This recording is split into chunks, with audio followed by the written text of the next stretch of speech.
From CBS News World Headquarters in New York, this is the CBS Evening News with Katie Curry. American fishermen say they're being strangled by a net of regulations from a federal agency. NOAA took a career that I enjoyed and put me out of business. President Obama has vowed to cut unnecessary regulations, and he'll get no argument from fishermen in New England who say they are drowning in them. Here's our chief investigative correspondent, Armin Katayan. For 37 years, the waters off the coast of Massachusetts were a way of life for fisherman Bill Lee. Then, without warning, it all changed. NOAA took a career that I enjoyed and put me out of business and laughed all the way to the bank. NOAA is short for the National Oceanic and Atmospheric Administration, the federal agency that oversees the $4 billion fishing industry. In 2009, it fined Lee $19,000 for catching about 20 extra codfish, nearly 3 years after he caught them, a fine he says that destroyed his one-man operation. They just took it away. Now dozens of New England fishermen charge their livelihood is at risk, sinking under the weight of 700 pages of confusing federal regulations. Section B goes on line 1 with Section 2, and Section B goes with line 4 of Section 1. Now that's just to tell you you can land 800 pounds. I mean, you almost have to have a college degree to understand what's really going on in this industry. Richard Burgess says NOAA told him he had to pay $27,000 because of a problem with his paperwork.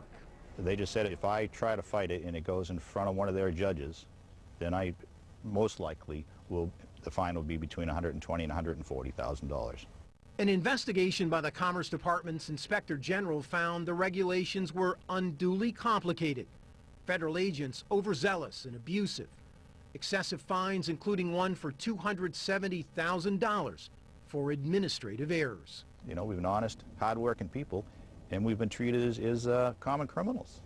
The Inspector General also found the $30 million the fishermen paid in fines went to a NOAA fund with no oversight, used by regulators to buy more cars than there were agents, to pay for trips to fishing conferences in exotic locales such as Australia, Malaysia, and Norway, and to purchase this $300,000 luxury vessel used by government employees for fishing trips. And according to this memo obtained by CBS News, while under investigation, NOAA officials in Washington had a shredding party destroying garbage bags full of documents. The shredding truck pulled up right outside that building, NOAA's enforcement headquarters, where the agency's top cop later admitted he destroyed 75 to 80% of his total files. An investigation found the shredding violated 5 federal regulations, but no evidence of obstructing justice. The man was later removed from his job, but remains at NOAA as an analyst, still making a 6-figure salary. We've taken aggressive steps. Eric Schwab is the new head of fisheries at NOAA.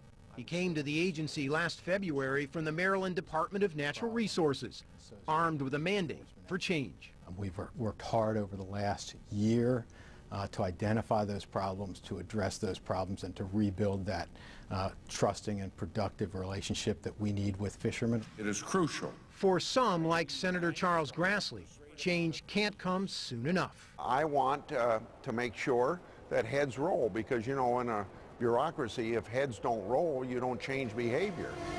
Now a judge is reviewing at least 31 cases of fishermen caught up in the government's net to see if some of the fines should be returned.